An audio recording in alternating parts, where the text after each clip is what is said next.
Hello, everyone. It's Dr. T. I'm a tech trainer and career coach, and I help professionals transition to tech by leveraging their existing skills and abilities. Today, I'm here to talk to you about a tech topic, and it could relate to your professional life or your personal life. We're going to talk about cyber securing your expat life. Now, many of us have utilized our transferable skills to transition into a tech role, and we've even transitioned into a role that allows us to work from anywhere. So we have the opportunity to work from abroad or to move abroad on our own if we're taking a sabbatical and we want to visit various countries around the world to try them on for size. So we know that moving abroad is an exciting experience, but it's important for us to consider the cybersecurity risks that come along with it. So here are 8 tips that I'm going to share with you that will help you cyber secure your expat life. Tip number 1, freeze your credit. The 3 credit bureaus in the US offer you the opportunity to freeze your credit. And what that means is no one can access your credit to get a loan or get an apartment or anything else that would have to pass through one of the 3 credit bureaus. I had identity theft scenario about 20 years ago, and after getting that resolved, I froze my credit back then. And since then, it's just become much easier to do and much easier to maintain. Now, freezing your credit could be for, well, unfreezing your credit could be for a time frame, or it could be for a specific vendor. So if you were, say, applying for a Home Depot card, you could reach out to the bureaus and say, okay, I want Home Depot to be able to access my credit. That's one way to unfreeze it. The other way to unfreeze it is to say, okay, I want to unfreeze my credit for a 2-week period. I know that I'm shopping for a mortgage or I'm shopping for auto financing, and so I just want to keep it open for a time frame so that I could get access, grant access to various vendors in my financial shopping time frame. After the period that you note passes, the freeze goes back on your credit and it goes back to no one being able to access it and no one being able to utilize it to gain financing. LifeLock also has a subscription-based service that I believe supports freezing your credit as well. I will note that information in the description for the 3 bureaus because you can either call to freeze it or there's an online form. So I'll include the links, I'll include the phone numbers, and you'll have that information. And whether you're stateside or out living abroad, take a look and take this step to protect your personal data. Okay, tip number 2, secure your devices. Have a screen lock for your laptop, your cell phone, your tablet, any mobile device that you can secure with a passcode or a password. Do so. This just adds that extra layer of if you leave them sitting out or you lose a device, it's just one extra step that a hacker would have to try to figure out to gain access to your device. And it's simple. So secure your devices. Okay, tip number 3, use a VPN. So VPN is a virtual private network, and it works to keep your data private and confidential by encrypting it. So with a VPN, you can buy the service. Most people have it for their cell phones. And some have VPN access for their laptops, especially when they move abroad and still want to access some of their movie software like uh, Netflix and that kind of thing.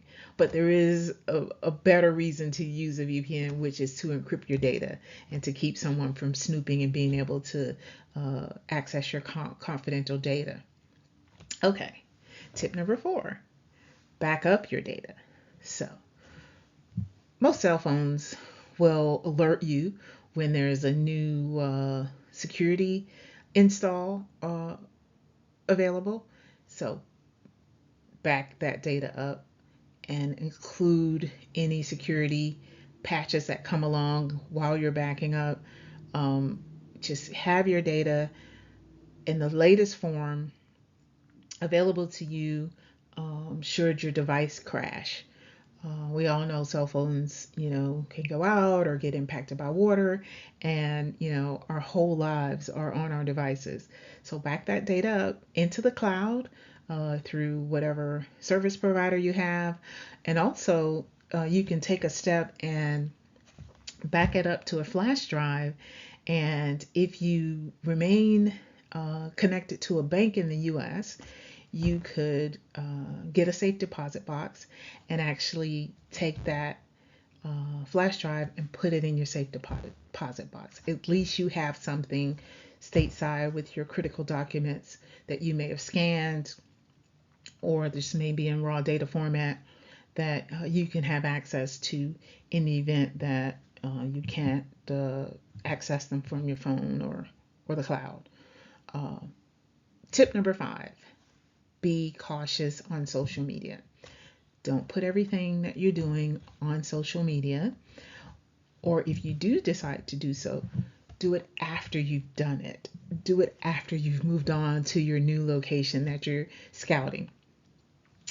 Put some safety parameters around your social media footprint from a physical perspective, but also from a cybersecurity perspective. You don't want people to be able to track where you are and know your address, because that's just another way for them to try to steal your identity.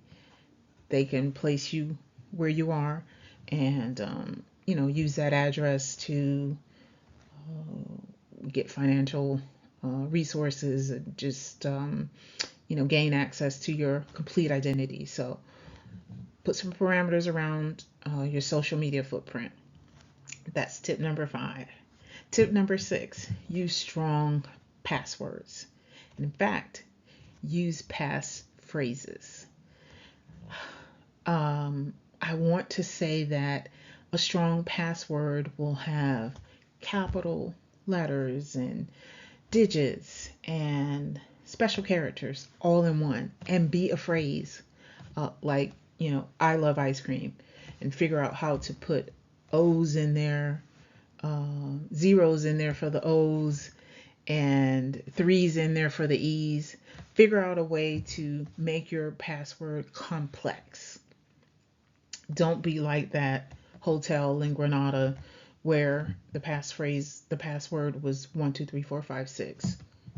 Just making a hacker's life easy. Let's have passphrases that are almost impossible for a hacker to understand, because these phrases mean something to you and you only, and so it becomes harder to try to guess. Okay, tip number 7, use multi-factor authentication. And you may see this reference as two-factor authentication, but the premise behind it is that you have a password and maybe a PIN, or a password and maybe a biometric element to authenticating to gain access to a system or data. So you could have a password, and then there could be an iris scan as the next step, or a fingerprint as a next step in the multi-factor, or a whole facial scan like some iPhones have. So there's 2 steps to gaining access to the device or to data. That's multi-factor authentication. And most applications have it now. Most devices have it.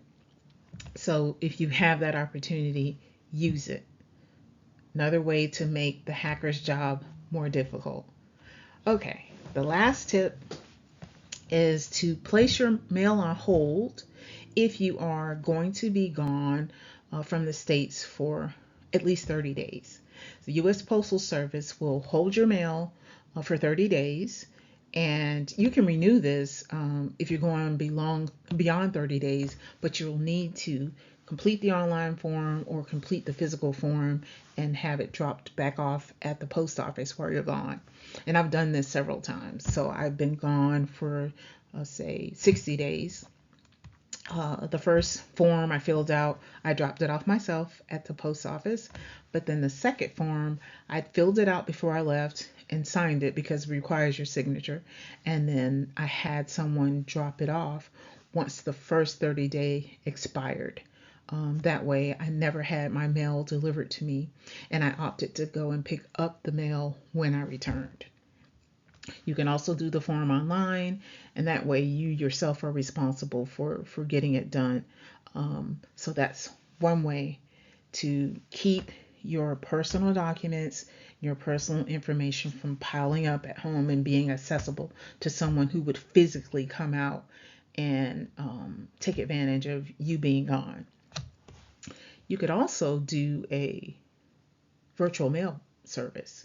Now that's where you are an expat. You're going to be gone for longer than, I would say, 90 days. Then I would recommend using a virtual mail service. And these services receive your mail, scan it, and then give you electronic access to your mail. And then you can decide with that service provider if you need the mail actually sent to you physically or how you want it further processed. But both of these options, holding the mail and the virtual mailbox service, keeps your personal data and information from piling up, outside of your mailbox or just giving someone else access to it, other than you or other than someone you would want to designate.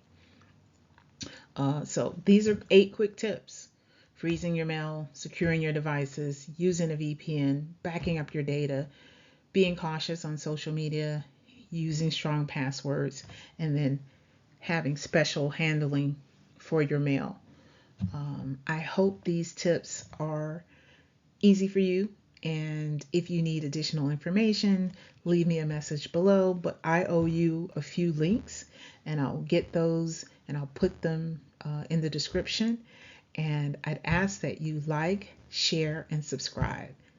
Thanks.